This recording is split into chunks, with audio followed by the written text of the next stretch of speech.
Welcome to the Spec Moto Podcast, where you'll find Canadian riders, industry, and stories. Hey guys, we're here today with GDR Race Team owner, Gopher Dunes team owner, and pretty impactful person in the industry throughout with just kind of moving the needle, trying new things, elevating the sport in every aspect. Derek Schuster, how's it going? Hey, Jess. Great. I'm doing well, and I appreciate you having me on your podcast. Yeah, of course. I'm really excited about it. I think that you bring a lot of insight into the sport, so it's going to be really cool to tell the backstory, have it on record kind of thing, and then just go into the evolution of everything you've been up to. For sure. Thank you. Okay, so let's start with, how did you get into the sport? Like, what was kind of your first years in the industry? That started at a really young age for myself. My parents started Gopher Dunes when I was a year and a half old. So in 1986, my dad had grown up riding dirt bikes as well and had a huge passion for it, just like I do. And they started the business. So I've grown up around motocross racing and Gopher Dunes itself. And obviously with that, you know, the young child fall in love with the sport and, you know, the racing side of things. I was a huge fan of watching supercrosses and motocross racing and all that type of stuff. And obviously then racing myself. So that's really how I got into it. And just, you know, I lived that childhood, right? We were hosting races on weekends and people are out here recreational riding all the time and growing the business. And that's how it started for me. Okay, that's pretty neat. So you spoke of your dad. So your dad's Frank, and he's still like a big part of the industry as well. We see him every year at Gopher, and he's a big part of it. Can you talk a little bit about like his impact on your early days? Yeah, for sure. I mean, as a young kid, my dad was somebody I was really looked up to, right? And he's been a big part of the sport here in Canada, and you know, growing it and hosting nationals and rider training and all the different things that we do here. So he, you know, to this day, he's 70 now and he still loves riding. He's more into adventure bikes these days, but he has a huge passion for motorcycling. He loves restoring bikes and stuff like that. And what's really cool is I've owned and ran the business for the last 10 years, but he's still very involved here. He loves being a part of the events, especially. So if you're here on a race day, you'll always see him around for sure. Yeah, that's awesome. What was like the transition like? Like, what was the moment where he was kind of like, all right, it's yours now, like you take over? Yeah, I mean, it honestly wasn't the most simple one for sure. He was at the point where he's wanting to retire, and I'd always been involved with business and wanted to, you know, take it over. And he had a couple of potential buyers in place. So for myself, you know, trying to gather up the funds and everything to buy him out, that was something I had to figure out early on. And I initially brought on a business partner to help me do that, and then eventually transition myself into owning the business fully. So it was really good for me. That was a great experience. And for him, that was kind of his way to be able to retire and still, like, with it being in the family, still have his way to stay involved with it as well. Yeah, that's awesome. It's cool that it's like such a family driven project. It's like interesting to always go there and see him he just seems like the happiest person ever when nationals come around or anybody's at the facility. So it's cool to see him still in there. Yeah, for sure. In some aspects, we have that, you know, family business culture here, but as the business has been scaling as well, that, you know, that evolves over time too. And I think that's been really cool for all of us to see is the evolution that he brought it through the first 30 years, and then myself the next 10, and all the different things we're doing, the partnerships we have with different brands and companies like Honda. And it's been a really great adventure for all of us. Yeah. And even just in the last couple of years, it's grown so much. Can you talk a little bit about like your mindset in growing it? And like, it seems like it's a great place to it's a great place to be a national rider and train and get that program dialed, but it's also a great place to start your moto journey. Like, you really have the Red Rider program. The trails are there. They're very accessible. It's even just down to the storage, like living in the big city of Toronto, having that capability there is really cool. So can you talk about the balance of having both of those things in one facility? Like that's a huge reach. I think that's awesome. Yeah, for sure. And I think what's really cool about the business is a lot of different people come here for a lot of different reasons. Even for yourself, a lot of times when you've been at the park. It's been for a national or a big event or, a team press day, those types of things. But we have other people here that have never thrown a leg over a dirt bike before, and it's the first time they're doing that. We have people that use this as their park to go camping at every single weekend with their family. They don't go to races, but they're just here to recreational ride or trail ride. We have people staying in our cabins here that they maybe didn't even know what a dirt bike was before coming here. So we have a very vast demographic. And I think, for myself, the vision, the goal is to just really create like an all-inclusive park for people that want to be off-roading and doing those type of things, but giving them access to do other things while they're here, because we have so many families coming here. Maybe not everybody's dirt biking while they're here, so they can relax on the beach. They can stay in a cabin, they're camping, having bonfires in the evening, maybe some beach volleyball, all those types of things. And obviously we have our storefront as well. So we're selling all the supplies that people might need for their dirt bike or gear, or even if they are camping. Yeah, it's like such an awesome place. Like if you haven't been to Gopher Dunes, you gotta make a trip. No matter, like some places I'd be like, 3 hours, it's worth it. I think anywhere in the country it's worth flying in for. Like it's a great place. It's fun for the whole family, and it's great. I love it there. Let's get into like your racing. Let's talk about your background. How far did you get? What classes did you race? Like where did you travel? How was your racing career?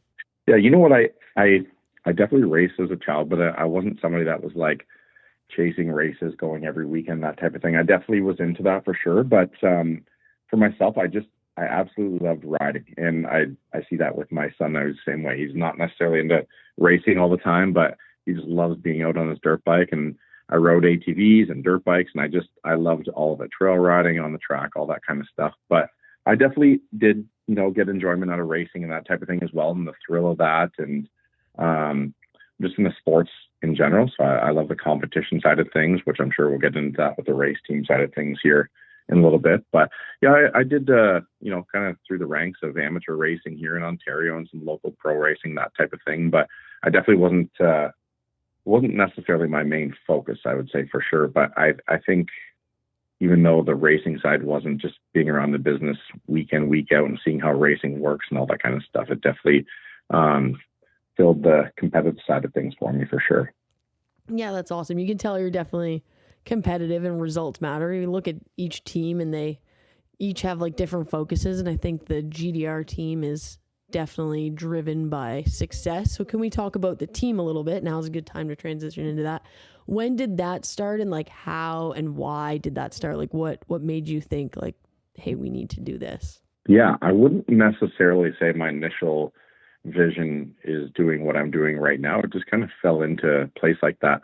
I think with working within the company here at Gopher Dunes, I've built a lot of different relationships and connections with different brands and companies over the years. And how it kind of started was I had a friend of mine, Liam O'Farrell. He was looking for a ride on a team, and he had one lined up, and it fell through kind of late. And we've been spending quite a bit of time together, and I, said, hey, I can probably help you out with some of these, companies that we're working with here at Gopher Dunes and get you some bikes and gear and parts and all that type of stuff. And that's really how it started. And we kind of paired him up with another local guy that was racing as well to get to all the nationals that summer. And things went pretty good as far as, just getting some exposure for those sponsors and helping Liam get to the races and, battling for top 10s on each weekend, stuff like that. So it was kind of cool. And I was like, you know what, this is something I'd probably enjoy doing a little bit more. And we honestly took some baby steps early on, just kind of like dipping our toes into it. I wouldn't say like we're that team that was going out and buying a rig and signing riders to expensive contracts early on. I felt like we kind of like built ourselves up for that. And because of that, I think it worked well. And I mean, that's probably the way I would suggest a lot of other people go. And I see a lot of teams doing that now, and I commend them for, taking those steps and working their way into it. And from there, we just, we signed a deal with Honda, which was just a really small time deal. And I think 2 years after I started the team, and we had a long standing relationship with Honda here at Gopher Dunes for a while. And that kind of faded away for a few years there in the early 2000s. And we rekindled that relationship, and that kind of got the racing side of things going as well. So, like I said, we dipped our toes into it for the first little bit with Honda. And then when they were really ready to step up and, take things on a more, professional level where we're battling for championships and that type of thing. For myself, that was something that was really exciting. Because, like I said, I'm a competitive person, and I wanted to be not just out there on the track, having riders circulating, but challenging for podiums, challenging for wins, that kind of thing. So we got the first taste of some podiums and wins and stuff there, and from there, we just kept the ball rolling, and that's led into championships and just trying to continue pushing ourselves to be better and better each year. Mm-hmm. That's really cool. Can we talk a little bit about like the relationship with Honda and how much of a role Honda plays in the team, and like maybe just the communication you guys have? How much are they involved? What do they care about the most on a race day? Yeah, for sure. I mean, I would say, just to back up a little bit further than the team, even our relationship with Honda, I would say, is multifaceted, because they're very heavily tied to Gopher Dunes here as well. We've had a great long-standing partnership, like I said. So it really depends on which person I'm dealing with on different matters at Honda, right? Everybody has a different perspective and different things that they're doing with their partnership with us. So I would say that I'm talking to somebody from Honda every single day of the week, pretty much. Oh, wow. But regarding our Red Rider training, or just whatever other promotions we have going on here, other times it's parts and bikes and race team stuff, and we have a press day coming up next week, so there's a lot of back and forth going on to prepare for that. So there's a lot of open communication, but it's with a big team of people at Honda, and they give us a ton of support, and we're really grateful for everything that they do for us, because I know that that requires a lot of bandwidth from all the people that are supporting us from there. So we really like our relationship with them, and I know that they feel the same way with their partnership with us. Yeah, that's awesome. We'll get into something that's like a little touchier. Obviously, you guys have had a ton of success over the years. Like it was a point where you guys were the team. The last 2 years obviously were a little troublesome. How do you guys navigate that with Honda and like moving forward, trying to like what's that relationship like when things aren't maybe going the best? Yeah, they're pretty good with riding the highs and lows with us. Mm-hmm.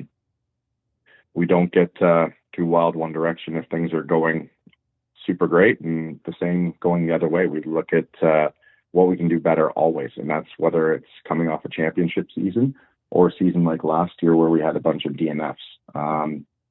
So they know that from a team and myself that I'm competitive and want to be out there winning. So they expect that I'm going to make the decisions necessary to correct that path and make sure that we get set on the right track for the new upcoming season. So, 2 years ago, we dealt with a lot of injuries within the team, which was a struggle. And this year, we obviously ran into a bunch of DNFs, which was really challenging. And because of that, sometimes changes have to be made, and we've made some within our team internally with some sponsors, that type of stuff, and feel that that was the best way to correct things. But honestly, Honda's been really supportive through that. They see, the team battling through that and trying to sort out things and get ourselves back on the right track into our winning ways.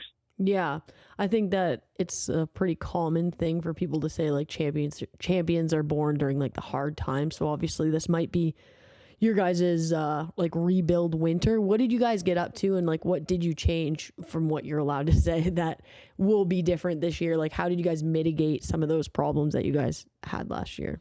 Yeah, I mean, I'm not going to point the finger at one specific thing, because I think there's a few little things that were leading to our engine and fuel issues that we're having. But I felt that, just shaking things up a little bit, making a few changes internally with some staffing, some sponsors as well, were things that we needed. And, sometimes those are required to be able to take the next step. And those are definitely not easy decisions to make, but sometimes they're necessary. And, it's hard seeing people go that have been a part of the team for either short time or long time. But we felt that just to kind of move in a better direction, we wanted to change our engine program up a little bit. We changed our suspension program as well. So those are pretty big changes for us in the off season. Like I said, some staffing internally on the team and moving some team members around to work for different riders and all that type of stuff. And then as far as the off season goes, we made some major changes there. We normally just keep things on the East Coast, but we felt in order to get our engine packages dialed in perfectly, we need to spend some time closer to where we're getting our engines done. So we spent quite a bit of time in Nevada this winter. The guys rode at Mesquite, and that was really great because it offered them some different terrain, different style track to ride. So we spent a month there, and then just the typical 4 to 5 weeks that we've normally been doing at the Dog Pound in Florida, which was also really great. Obviously, that's Lawrence Brothers place, and there's a heavy Honda presence there. So it's really great as far as testing, bouncing ideas off each other and sorting bikes out. And we wanted to make sure that we still kept that aspect in our program because I think that's been really beneficial for us the last few years. And you don't want to change the things that are working just for the sake of making a change either, right? So there's certain things in our program too.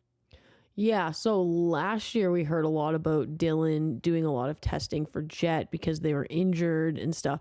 Do you think that was helpful? Like, do you think that helped him become like a better test rider overall so then he could like help develop the GDR bike a little better as well? Or is it kind of that bike so far advanced that like it might be harder because we're not going to be able to get that at our level kind of thing? I wouldn't say that. If you ask me, I would say that it probably helped us and hurt us. I would say it hurt short term, but helped long term. And why I say that is I, in hindsight, realized that Dylan probably didn't get as much testing as he should have on his own bike last winter. Some of that other testing ran longer than initially expected.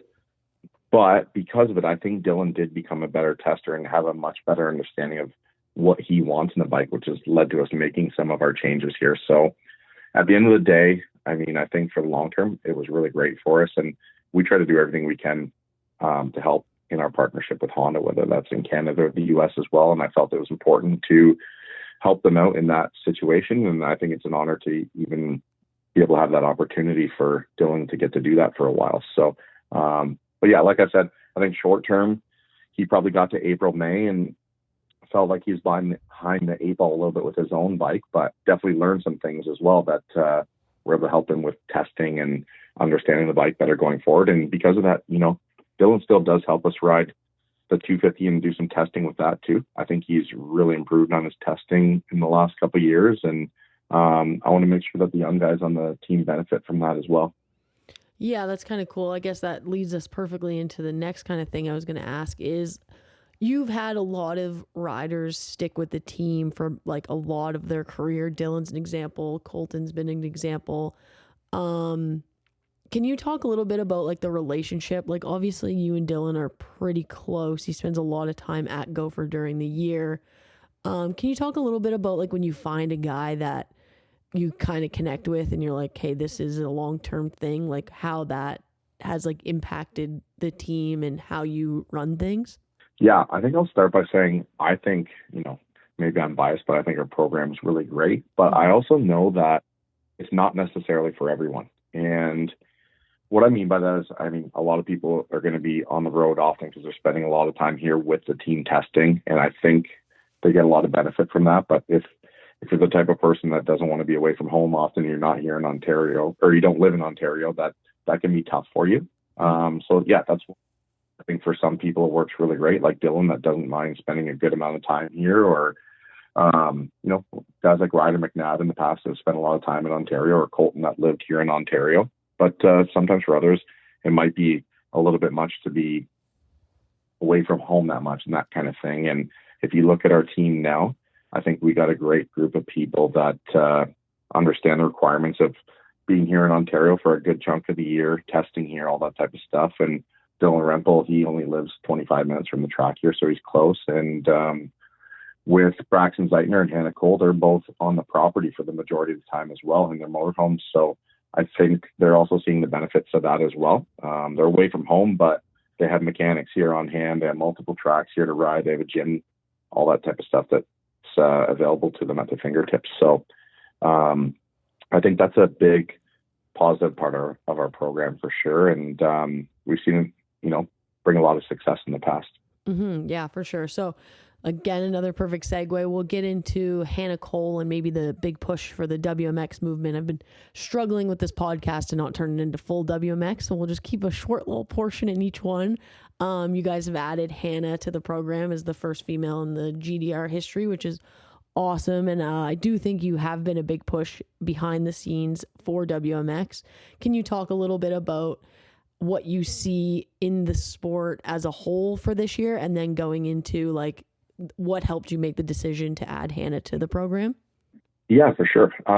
It's something that we've spoke about internally for the last few years, for sure. I would say my partner Stacy has been a big part of that, and just discussing back and forth with me on the pros of, adding a WMX racer and supporting that side of the sport, which we both agree is very important. And, same with Ryan Lockhart. Him and I go back and forth on it often. And we didn't want to jump into doing it until we knew that we were going to do things correctly. And I know I have chatted back and forth over the last couple of years and asking me, when we're going to add a WMX racer and that kind of thing. And I think this year was the perfect year for us to do it. I felt that the timing was right. The support was going to be better than maybe what I could have done in the past. And just had an opportunity to bring Hannah on board was really great as well. So we're super excited for it. I also, I see the work that you're doing to put into the WMX series. And, I think the WMX racers should be really grateful to have someone like you there to support all that stuff and do those things. I know that the Priority MX team has stepped up, and there's some other sponsors as well. So I think it's really great that we're seeing this movement of people jumping on board and seeing the importance of growing the WMX side of the sport on those pro national weekends. I think it gives a whole new group of athletes for young people to look up to, especially young girl riders and racers and that type of thing. So that's very exciting. I have a young daughter myself, and she's really into different sports. She's not necessarily huge into motocross, but she likes riding dirt bikes. And I know that female athletes is something that's really important for her looking up to. So I felt the importance that it was time that we, supported WMX racer and focus on that side of things as well.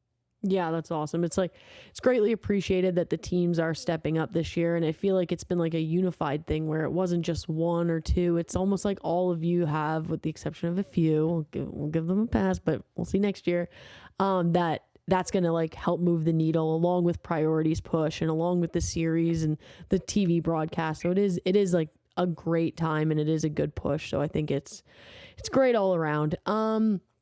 We'll get a little bit into just general moto stuff. Something I've kind of also been trying to push is maybe some of the industry people that have been around for a long time. You've seen a lot of people come, you've seen a lot of people go, you've seen people have success, you've seen people like hit rock bottom in the sport. So you have a lot of experience in maybe advice for young riders and young families. So on two separate kind of answers, maybe some advice or some just like knowledge to young riders that are up and coming. And then we'll follow that up with a separate advice to families with young riders and maybe some advice for them. Yeah, for sure. The first one I was just going to mention a minute ago as well, that I think a lot of people sometimes forget to factor in when it comes to operating a race team or these types of things. At the end of the day, there's the business side of it, of course, right? And that's also why it took some time, for us to get to the point where we felt it made sense, where it was this year that WMX series is going to get the support that it needs to have it make sense as a team owner to support a racer as well. There's a cost to that, obviously, and you want to make sure that you are seeing a return on that, as far as getting the exposure that you think you should be getting for, supporting a racer and that type of thing. And to add a little further to that, I think sustainability is very important as well. As far as running the business goes, we have to make them sustainable. And we've seen a lot of race teams come and go over the years, tracks, all these types of things. So it's about finding a way to operate the business where things can be sustainable. And then to the next part of that question, as far as some advice goes to riders, I think one thing that I would say is resiliency. And a great example of that, I'm going to use our guys battling for these 450 championships now, Dylan Wright and Jess Pettis. I think they're two racers that had to battle a lot of adversity and resiliency in the early parts of their careers. They had great amateur careers. They showed a lot of promise and they turned pro, and things didn't work out for them probably the way they hoped or drew it up initially. They had some bad races. They had bad seasons. I think there's some times where Jesse even spent the summer on the road with his dad as a privateer, and they had to battle their way through that, and eventually both became 250 champions, and now they're both 450 champions as well. And, it's a year in, year out battle between them. But I think racers go through a lot of highs and lows, and it's important to, not go too wild over those highs and feed off that too much. And it's important not to let those lows get you down either. So if you can battle through that and get through the adversity and be resilient, I think that's a huge, huge factor into being successful in this sport. Yeah, I think every pro athlete in any sport kind of has that characteristic of the resilience. So I think that is really important. Going into like maybe some advice for parents. I think right now we're seeing more than ever parents are investing more than ever. And sometimes that comes with expectations. Sometimes there's families that are very easygoing, not pushing. What have you seen success in, and what path do you think you advise parents to take? I think most importantly, you have to look at the reasons why you're involved in sports with your child and what you want to get out of that first and foremost, right? I don't think we can all just expect that if our children are doing a sport that they're automatically going to become a professional. So, the one thing you hear often is, you want your kids to have fun first and foremost, but I think also it's great for them to learn life lessons while, participating in sports. My kids are going through hockey trials right now for next season, and whether they make their teams or don't, I want them to just learn about what it takes to have some dedication and working hard for things, and that it's not always going to come to you right away, and you have to really work for it and earn it. And I think motocross is no different. A lot of racers aren't going to necessarily jump on a team right away once they're turning pro or even as an amateur, and it's going to take some time to go through that process.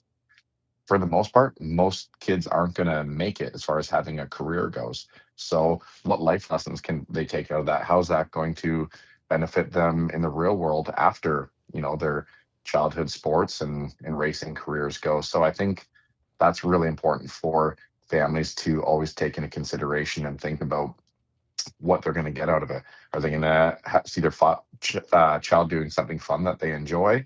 Hopefully. Are they going to get some great family bonding time together? I think that's something a lot of people get out of it for sure. And then hopefully you get those life lessons and just building resiliency as well.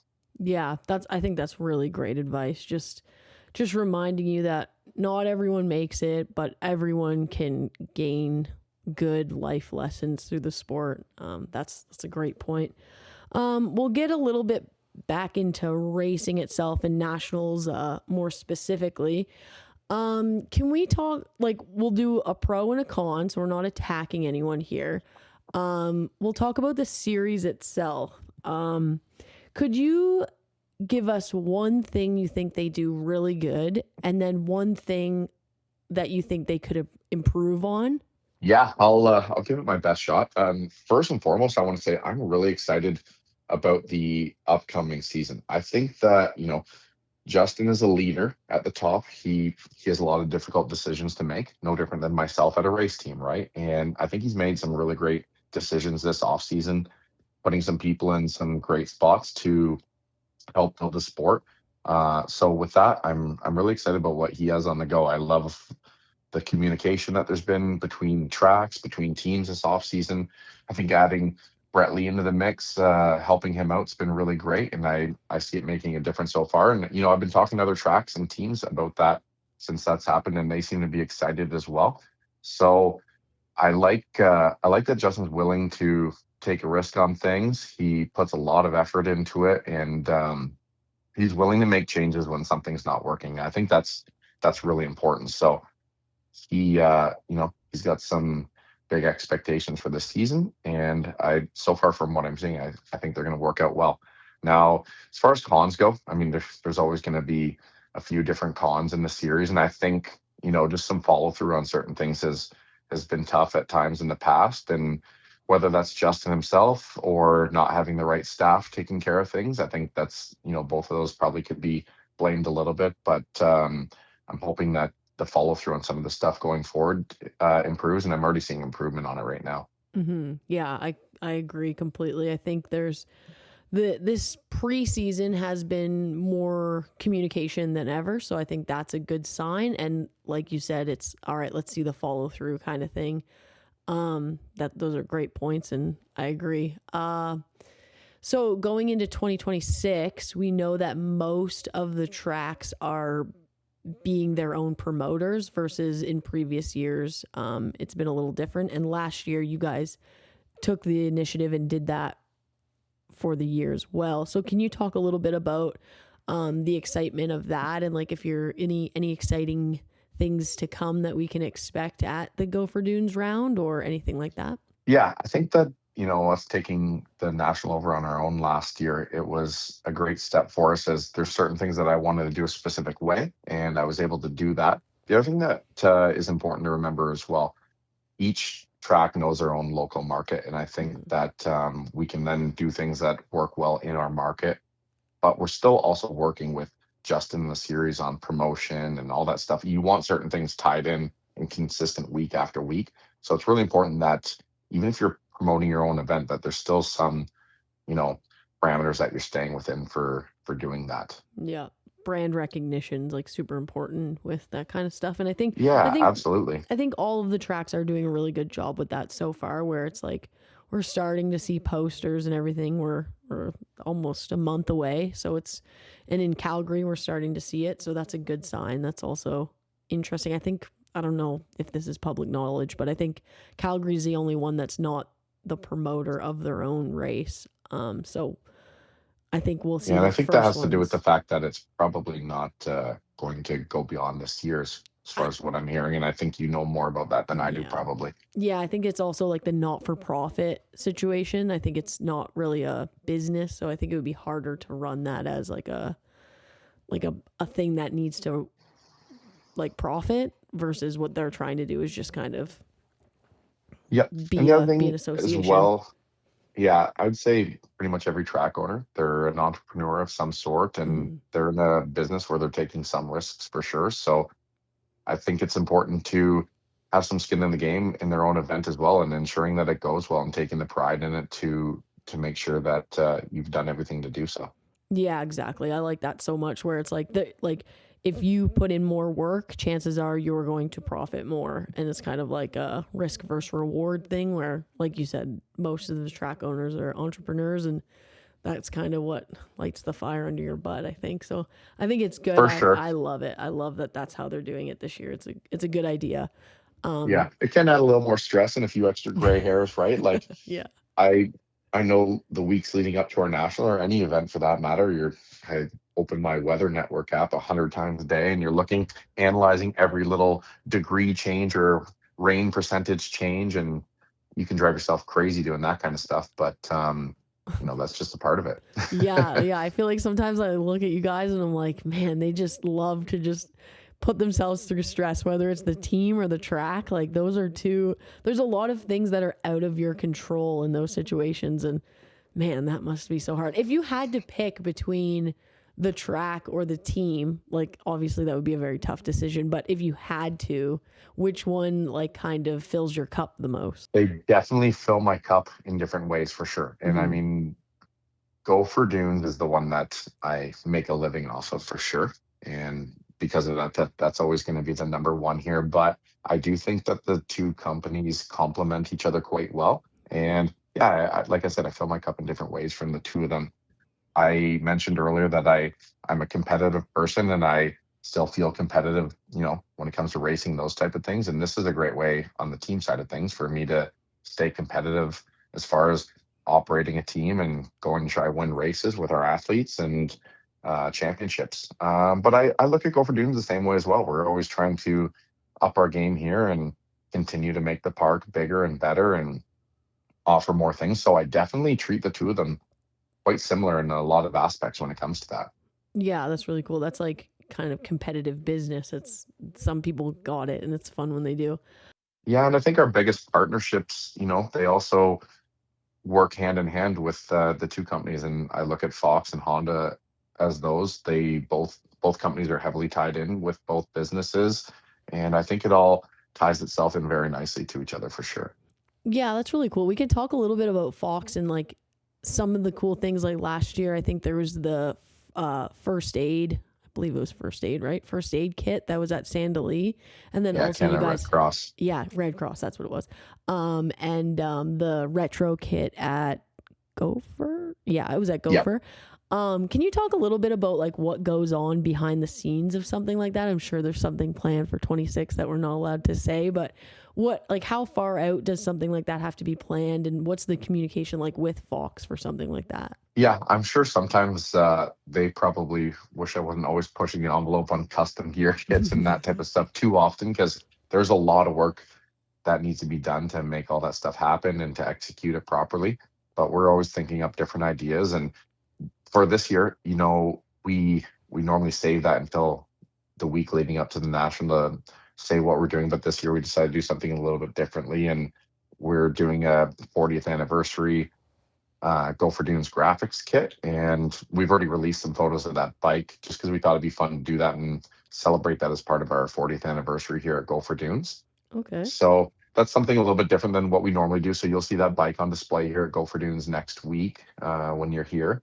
Sweet. Yeah. And yeah, it's a lot of work because you're trying to get approvals on gear and bikes and all that type of stuff. So Honda, Fox, other sponsors, and then graphics, all the design work that goes with that, and trying to make sure that you're going to be able to meet the timelines. So it's asking a lot of everybody, and because that's a lot of work. But I think that's some of the stuff that keeps it fun for myself. I want to do fun things like that. That we enjoy getting to express ourselves in the team that way. I think it gets a lot of attention too. Like I know those bikes last year got some great attention. Honda loved it so much that they ended up taking one of those to all the bike shows this past winter. So that was super cool to see it on display in the Honda booth everywhere. Yeah. So for us, that part's really important too. We want to be promoting our sponsors and doing really cool and unique things. So that's a great way for us to be able to do it. Yeah, I think obviously a lot of work goes into pulling something that together, like the Sandalee military appreciation. I don't know if people understand how far advanced people have to plan that out, like just to get approvals from everyone. And then a company like Fox is also enormous. So when we see like a custom kit that comes to Canada, like that's massive. That's not something that I would have ever expected that gets done, and for them to be able to pull that off and care to send that to Canada is a big deal. So I think that's awesome that you guys provide a place for them to do stuff like that. It's really cool. Yeah. It's really exciting that they even give us an opportunity to do that. That's for sure. Yeah, it's super cool. And they've always pulled it off too. Like that throwback kit from last year at Gopher was so cool. It was very close to I think a lot of people thought it was the same as the Loretta's gear, but like when you really looked at it closer, it wasn't, like it was different completely, just same colorway. So I don't know if a lot of people know that was like a one-off kit. Like you can't buy that. That's really cool. Yeah, and we're really grateful that they're willing to even do that for us, to make those little tweaks and give us something really custom like that for the riders. And I know the riders as well. I think everybody that wore that last year said that like that was the favorite gear kit they've all ever worn. Yeah, so it's pretty cool to hear a comment like that after the race. Yeah, that's so cool that like they get to experience that too, which like you always have the riders that are deserved on the team. Like they've earned their spot, so they've kind of earned that respect from Fox as well. So that's super cool. So if you had to wrap it all up and say what you were most excited for in 2026, would it be the national? Would it be a Red Rider program? Would it be seeing Dylan at round 1, seeing Hannah break out in WMX? What would be the thing you're looking forward to most in 2026? I honestly don't think I could pick one thing. We have so many great things ahead of us this season. I want to see Dylan get some redemption this summer for sure. We always look forward to our pro national. Like you mentioned, Hannah, we're really excited about that. There's so many things on the go here. We have a lot of upgrades to our amenities and just overall at the park here that we're excited for people to see pretty much each week. We made a big track change in the off season. So there's so many things on the go. I honestly don't even, I know it's kind of the lame answer, but I can't really pick one that I'm most excited for. But I think overall, just change. I think that's that's what's really exciting for us. Like, how can we level ourselves up in every area? And we're focusing on that for the new year. Yeah, that's awesome. That means you're on the right track if there's more than one thing to be very excited about. I think that's awesome. For sure. I think we'll wrap it up there. I think that covers every preseason or first episode. We'll definitely talk more later in the season. We plan on doing these Monday, Tuesday after each race and kind of just calling riders and industry people for 15 minutes and kind of getting like a check-in after you've kind of slept on the race. Like, I feel like sometimes you're like, that. yeah, like I feel like sometimes you get home and you're like, oh, I wish I said that, or, oh, now I thought this through, maybe my reaction wasn't right, or, like stuff like that. So I think it'll bring something to the sport where it's like that how was your weekend kind of thing after kind of gets stale. You just say your results basically. So maybe sleeping on it will create something with this and do that. And this is just kind of a precursor to that. So I appreciate you hopping on, and I'm excited to get this episode out and people hear a little backstory on Derek Schuster. Thank you. I'm super excited for your upcoming podcast. I think all the work that you're doing is really great for the series and all your media stuff that you're doing, the WMX stuff. So we're really appreciative of all the content that you're putting out here, and looking forward to seeing you here at the Dunes next week for our press day. Yeah, can't wait for that. I'm excited for it. And again, just moving the needle, just doing stuff like that, always exciting. We'll see you there. Thanks so much. Awesome. Thanks, Jess. Take care. You too. Bye-bye. Yeah.